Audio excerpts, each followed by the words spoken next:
Hello मेरे प्यारे दोस्तों, तो कैसे हो आप लोग? स्वागत है आप सभी का हमारे इस यूट्यूब चैनल एक्सेलरेट 10th में।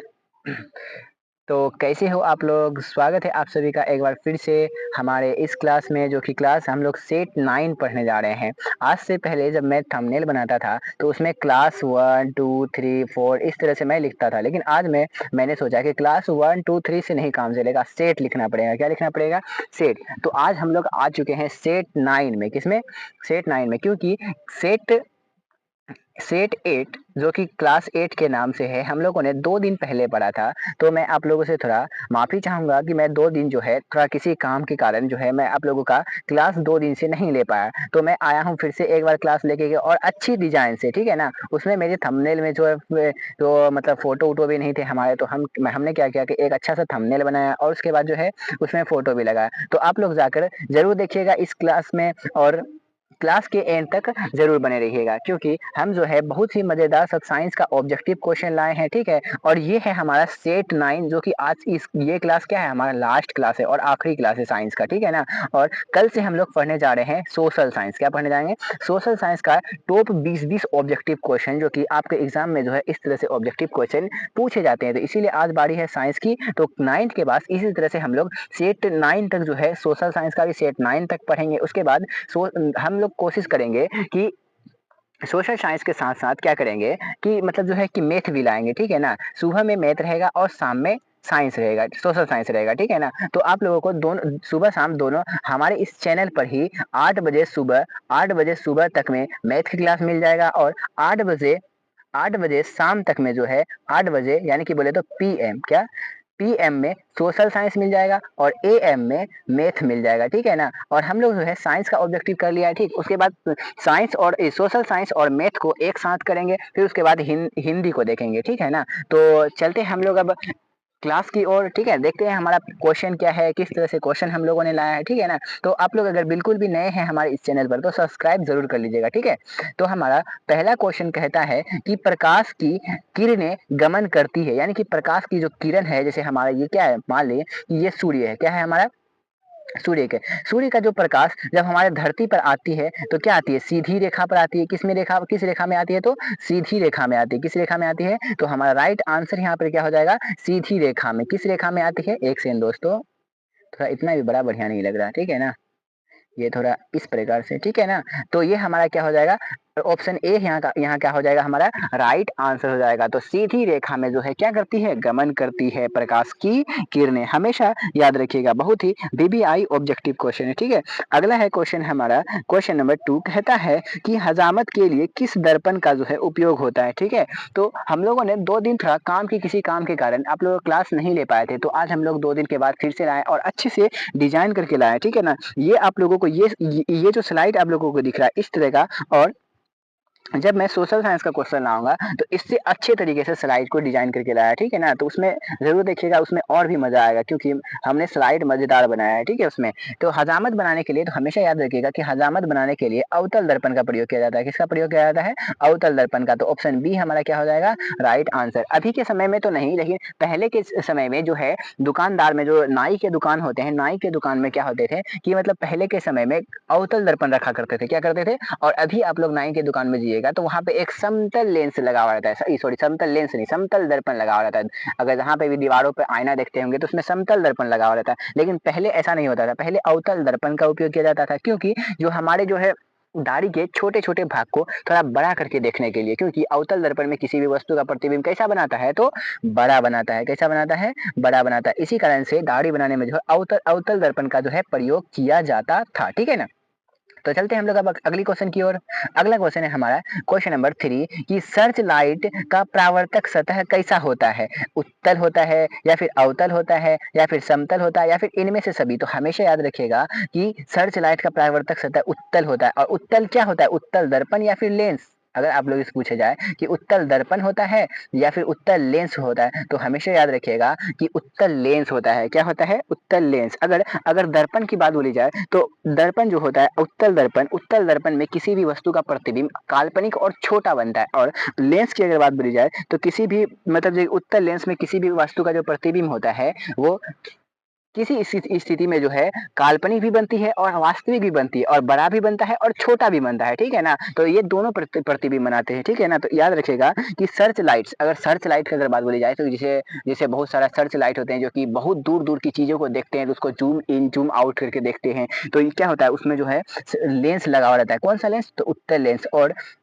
मैं आप लोगों से भी एक सवाल पूछना चाहता हूँ कि हमारे जो नेत्र में कौन-सा लेंस पाए जाते हैं, ठीक है ना? तो हमने पिछले ही क्लासों में या फिर उससे भी पिछले क्लासों में हम लोगों ने बता कर रखा है। तो आप लोग जाकर पिछला ही क्लास जो है शुरू से लेके 1, 2, 3 इस तरह से सारा का सारा क्लास को जाकर ज़रूर देखिएगा, ठीक है ना? हम लोग एक प्लेलिस्ट भी बना चुके हैं इसका, तो इसका प्लेलिस्ट में जाकर आप लोग प्लेलिस्ट में जाकर सारा वीडियो को ज़रूर देखिएगा, ठीक है? और मैं ये गारंटी लेता हूँ कि जितने भी बच्चे हमारे सारे क्लास करते होंगे कि आने वाले एग्जाम में जैसे सेंटअप एग्जाम हो या फिर बोर्ड एग्जाम हो, तो एग्जाम में जो है ऑब्जेक्टिव का तो आप लोग धुआं उड़ाकर जरूर आइएगा, क्योंकि हम लोगों ने बहुत ही अच्छा क्वेश्चन लेकर आया है, ठीक है ना? और बच्चे बहुत सारे क्वेश्चन, जैसे हमारा ये क्या हो गया, सेट नंबर कितना हो गया हमारा, ये सेट नंबर है 9। क्या है?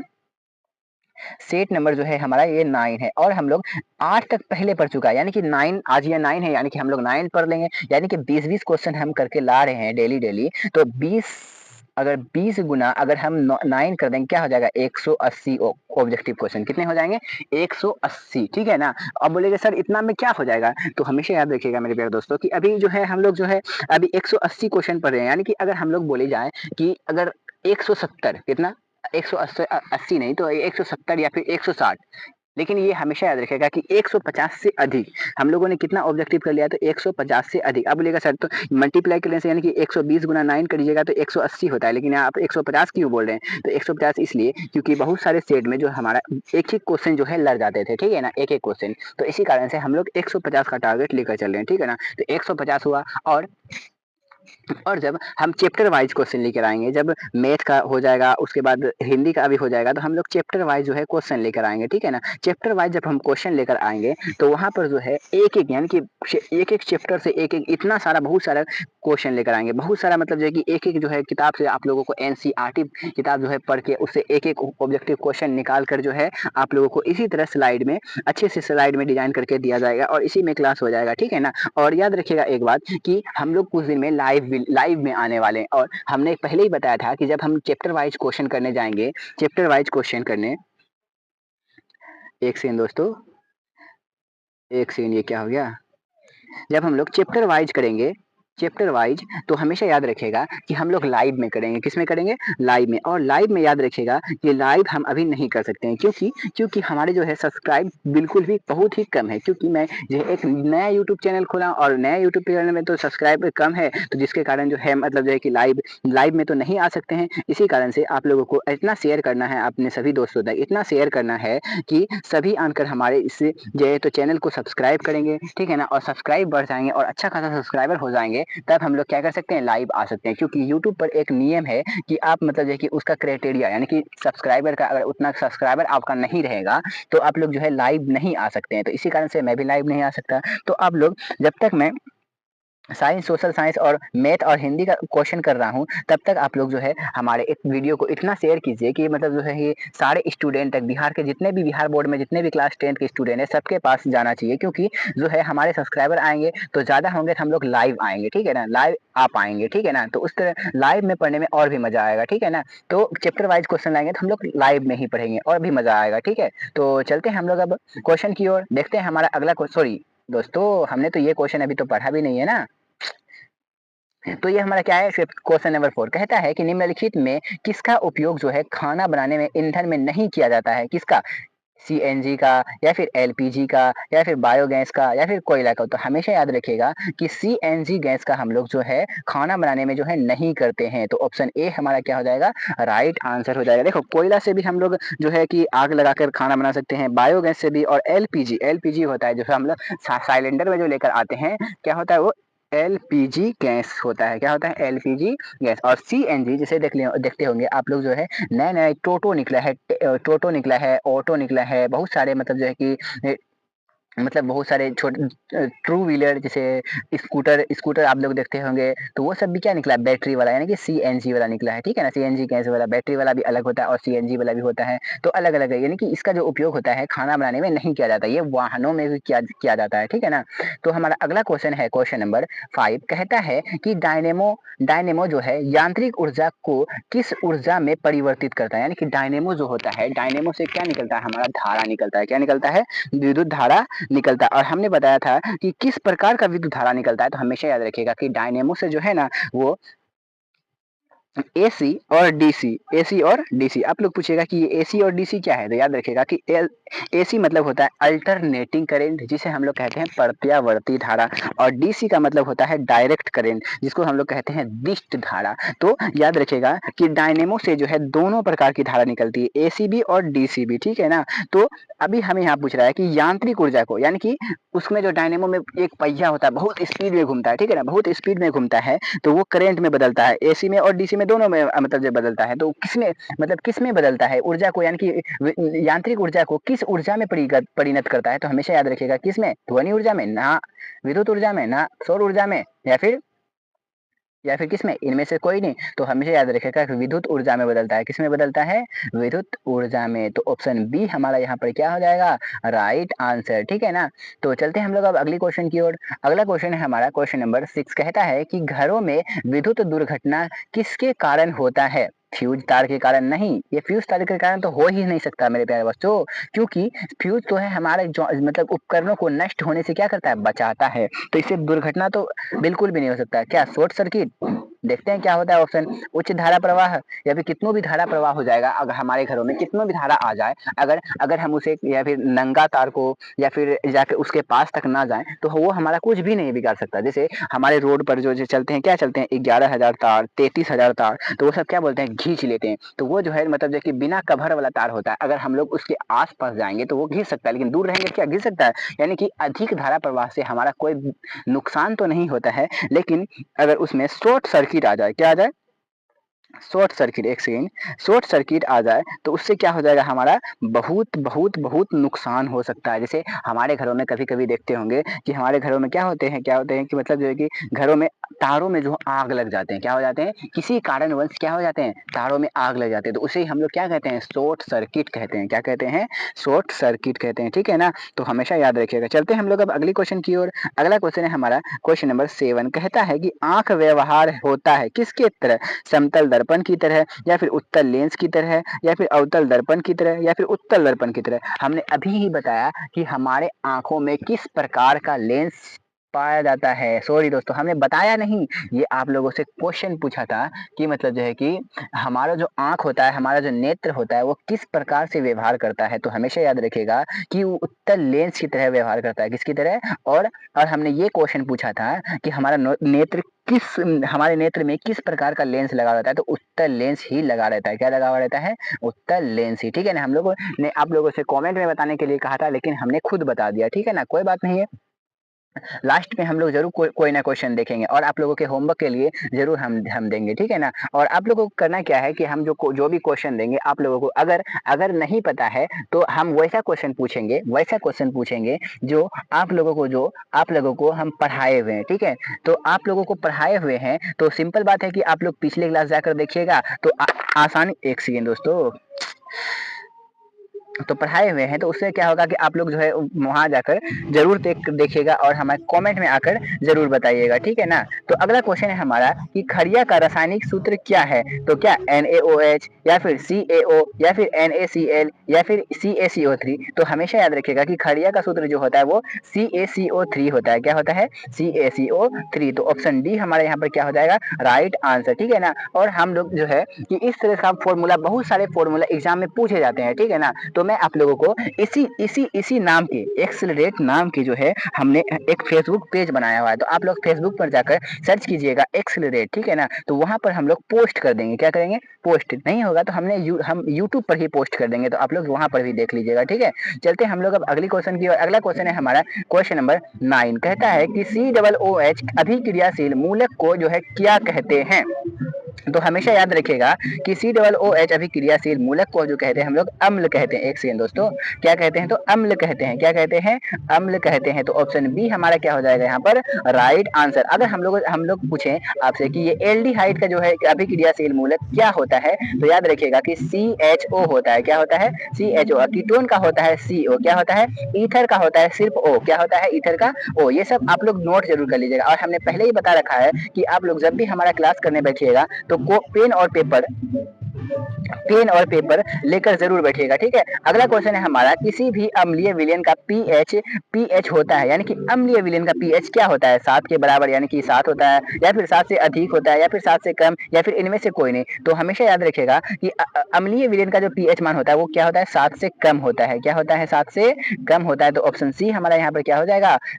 सी राइट आंसर हो जाएगा, ठीक है ना। हम लोग जब पिछले क्लास कर रहे थे या फिर उससे भी पिछले क्लास कर रहे थे, तो हमने पढ़ा था वहां पर कि अम्लीय विलयन, उदासीन का विलयन का जो पीएच मान होता है 7 होता है, और अम्लीय विलयन का जो पीएच मान होता है वो 7 से कम होता है। और मतलब जो है कि क्षारीय विलयन का जो पीएच मान होता है वो 7 से क्या होता है? अधिक होता है। 7 से क्या होता है?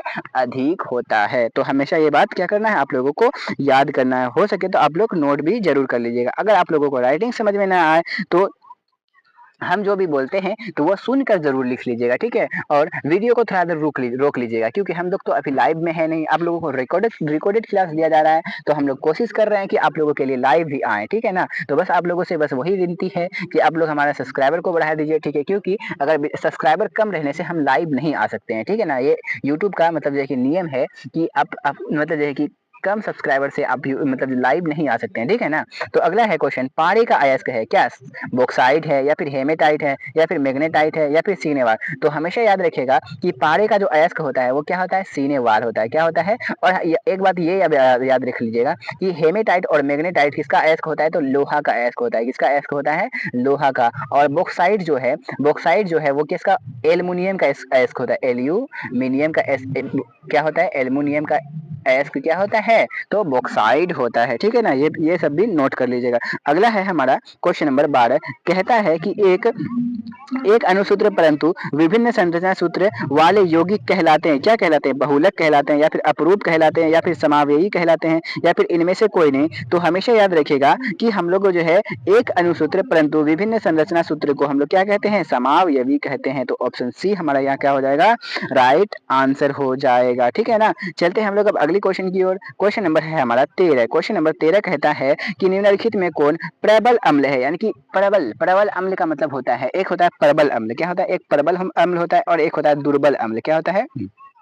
दुर्बल अम्ल, जिसमें कि अम्ल की संख्या बहुत अधिक हो तो हम लोग क्या कहते हैं उसमें? यानी कि बहुत ज्यादा अम्लीय पदार्थ हो तो उसे हम लोग क्या कहते हैं? प्रबल अम्ल। और कम अम्लीय पदार्थ को हम लोग क्या कहते हैं? दुर्बल अम्ल कहते हैं। क्या कहते हैं? दुर्बल अम्ल। तो याद रखिएगा कि यहाँ पर जो है ना HCl ये भी प्रबल अम्ल है, और H2SO4 ये भी प्रबल अम्ल है, और HNO3 जो है ये भी प्रबल अम्ल है। तो राइट आंसर हमारा क्या हो जाएगा यहाँ पर? एक सेकेंड दोस्तों, ये क्या आ गया? उपरोक्त सभी क्या हो जाएगा हमारा? राइट आंसर हो जाएगा। ऑप्शन क्या हो जाएगा हमारा? डी, यानी कि सभी यहाँ पर क्या है? प्रबल अम्ल है। और याद रखिएगा कि HCl और HNO3 मिलकर क्या बनाते हैं? अम्लराज का निर्माण करते हैं। किसका निर्माण करते हैं? अम्लराज का निर्माण करते हैं, ठीक है ना। चलते हैं हम लोग अगली क्वेश्चन की ओर। क्वेश्चन नंबर है हमारा क्वेश्चन नंबर 14, कहता है कि आधुनिक आवर्त सारणी में क्षैतिज कतारों की संख्या होती है। क्षैतिज कतार यानी कि सोया हुआ रेखा को क्या कहते हैं हम लोग? सोया हुआ को क्या कहते हैं हम लोग? आवर्त सारणी में क्या होते हैं? दो होते हैं, जैसे एक होते हैं ऊर्ध्वाधर स्तंभ और होते हैं एक क्षैतिज कतार। तो याद रखिएगा कि क्षैतिज कतार को हम लोग आवर्त कहते हैं। क्या कहते हैं? क्षैतिज कतार को आवर्त कहते हैं। और उदर्ग स्तंभ को क्या कहते हैं हम लोग? वर्ग कहते हैं। उदर्ग स्तंभ को क्या कहते हैं? वर्ग कहते हैं। तो याद रखिएगा कि क्षैतिज कतारों की जो संख्या होती है वो कितनी होती है? 7 होती है। कितनी होती है? 7। तो ऑप्शन बी हमारा क्या हो जाएगा?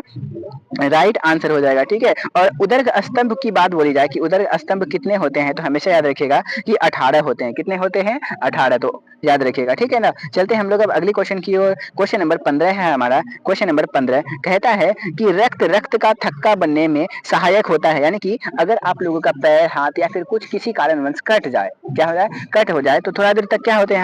हमारे जो है शरीर से खून बहने लगते हैं, रक्त का प्रवाह होने लगता है, यानी कि बहने लगता है, ठीक है ना। तो उससे क्या होता है कि मतलब जो है कि हम लोग थोड़ी देर दाब के रखते हैं, उस जगह कटा हुआ स्थान को दाब कर रखते हैं, तो क्या होता है धीरे धीरे खून रक्त निकलना क्या हो जाता है, बंद हो जाता है। क्या हो जाता है, ब्लड निकलना बंद हो जाता है। तो ये क्या होता है, उसमें जो है थक्का बन जाता है, ब्लड में क्या होता है, थक्का बन जाता है। तो थक्का यानी कि जम जाता है, क्या होता है, जम जाता है। तो ये किसके कारण होता है, तो हमारे शरीर में ये प्लेटलेट्स के कारण होता है। किसके कारण होता है, प्लेटलेट्स के कारण। तो सी हमारा क्या हो जाएगा, राइट आंसर हो जाएगा। ठीक है ना। तो याद रखिएगा एक बात ये कि ये क्या है, लाल रक्त कोशिका, लाल रक्त कोशिका का रंग लाल होता है और श्वेत रक्त कोशिका का रंग जो है इसका सफेद होता है। क्या होता है, सफेद होता है। ठीक है, चलते हैं हम लोग अब अगले क्वेश्चन की ओर। अगला क्वेश्चन है हमारा क्वेश्चन नंबर 16 कहता है कि विकक की संरचनात्मक एवं क्रियात्मक इकाई को क्या कहते हैं। तो याद रखिएगा कि नेफ्रॉन कहते हैं। क्या कहते हैं, नेफ्रॉन। तो ऑप्शन बी हमारा यहाँ पर क्या हो जाएगा, राइट आंसर। और न्यूरॉन, अगर न्यूरॉन पूछे किसका इकाई है तो याद रखिएगा कि किसका है, एक सेकंड दोस्तों मैं भूल रहा हूँ, किसका होता है न्यूरॉन, जो होता है तांत्रिका। किसका, तांत्रिका। तांत्रिका कोशिका क्या होता है, तांत्रिका कोशिका का क्या होता है, हमारा न्यूरॉन होता है। क्या होता है, ठीक है। और कोशिका, कोशिका तो हम लोग जानते हैं कि हमारे शरीर की संरचनात्मक एवं क्रियात्मक इकाई को हम लोग क्या कहते हैं, तो कोशिका कहते हैं। ठीक है ना। तो अगला क्वेश्चन है, और याद रखिएगा कि कोशिका की ये परिभाषा भी होती है। क्या होती है, कोशिका की क्या क्या परिभाषा होती है, तो हमारे शरीर की संरचनात्मक एवं क्रियात्मक इकाई को कोशिका कहते हैं। आप लोग 9th में जरूर पढ़े होंगे, जितने भी अगर जो बच्चे नहीं पढ़े हैं तो आप लोग जरूर लिख लीजिएगा एक बार कॉपी में कि हमारे शरीर के संरचनात्मक एवं क्रियात्मक इकाई को क्या कहते हैं, तो कोशिका कहते हैं। ठीक है ना। और अब तो हम लोग अगली क्वेश्चन में आ गए। ठीक है, अगला क्वेश्चन है कि एक कोशिकीय शैवाल में जल का परिवहन होता है। एक कोशिकीय शैवाल का मतलब है जैसे कि हमारे शरीर, हमारे जो होता है कोशिका जो होता है वो 2 प्रकार से होता है। एक होता है यूकैरियोटिक, एक होता है प्रोकैरियोटिक। ठीक है ना। तो हमारा जो मनुष्य का जो शरीर होता है वो यूकैरियोटिक कोशिका का बना होता है। ठीक है ना। और एक कोशिकीय जीव होता है जैसे शैवाल, क्या होता है पायरामीशियम, और क्या होता है अमीबा, ये सब क्या होता है एक कोशिकीय होते हैं। तो इसमें जो है जल का परिवहन किसके द्वारा होता है, तो याद रखिएगा कि विसरण क्रिया द्वारा होता है। किस क्रिया द्वारा होता है, विसरण क्रिया द्वारा। तो ऑप्शन बी हमारा यहाँ पर क्या हो जाएगा, राइट आंसर हो जाएगा। ठीक है, चलते हैं हम लोग अब अगली क्वेश्चन की ओर। अगला क्वेश्चन है हमारा क्वेश्चन नंबर 18 कहता है कि मस्तिष्क उत्तरदायी है, या मस्तिष्क बोले तो हमारा क्या, दिमाग, ब्रेन। क्या होता है, ब्रेन। तो ये किसके लिए उत्तरदायी है, सोचने के लिए, या फिर हृदय स्कंदन के लिए, या फिर शारीरिक संतुलन के लिए, या फिर इनमें से सभी। तो याद रखिएगा कि सोचने के लिए तो हम दिमाग का यूज किस लिए करते हैं, सोचने के लिए। और हृदय का धड़कना यानी कि दिल का धड़कना, क्या कहते हैं, दिल का धड़कना, इसे क्या कहते हैं, हृदय स्कंदन। तो ये भी किसके कारण होता है, तो हमारे ब्रेन के ही कारण होता है। शारीरिक संतुलन यानी कि हमारे जो पूरा शरीर का जुड़ाव होता है, यानी कि हमारा पूरा शरीर का जो संतुलन बना रहता है, यानी कि हमें भूख लग रही है, प्यास लग रही है, किसी से मोहब्बत हो रहा है, किसी से नफरत हो रहा है,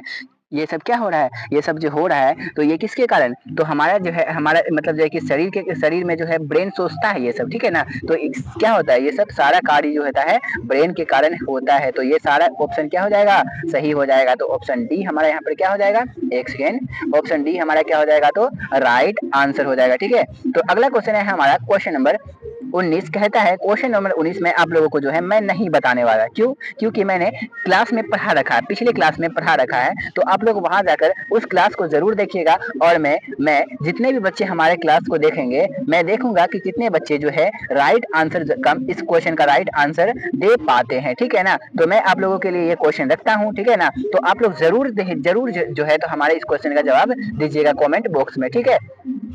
तो क्वेश्चन नंबर 20 है और ये है हमारा आज का आखिरी क्वेश्चन। कहता है कि वयस्क मनुष्य में कितने दांत होते हैं, दांत की संख्या, यानी कि एक वयस्क मनुष्य बोल रहा है। वयस्क मनुष्य का मतलब ये है कि ना तो वो बूढ़ा होना चाहिए और ना ही वो बच्चा होना चाहिए, एक जवान, जैसे मतलब कि 20, 18, 20, 25 की उम्र में जो है कितने दांत होते हैं, यानी कि कितने। तो याद रखिएगा कि हमारे जो दांत होते हैं वो कितने होते हैं, 32 होते हैं। कितने होते हैं, 32 होते हैं। तो ऑप्शन सी हमारा क्या हो जाएगा, राइट आंसर हो जाएगा। तो आज का क्लास हमारा यहीं पर खत्म होता है। ठीक है ना। तो और साइंस का हम लोग जो है पूरा 9 सेट तक पढ़ चुके हैं। कितने सेट तक पढ़ चुके हैं, 9 सेट तक। ठीक है ना। तो आप लोगों को बताइएगा कि ये 9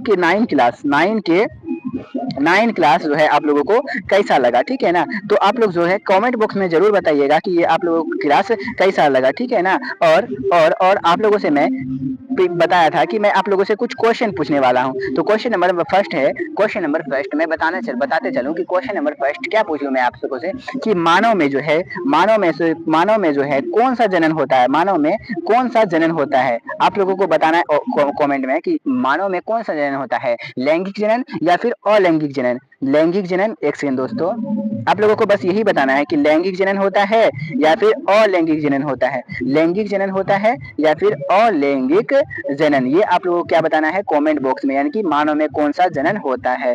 तो आप लोग जरूर मतलब जो है कि बताइएगा कमेंट में, ठीक है ना। तो मिलते हैं हम लोग अब अगली क्लासों में, तब तक के लिए क्या लिखने वाला मैं, जय हिंद जय भारत, ठीक है ना।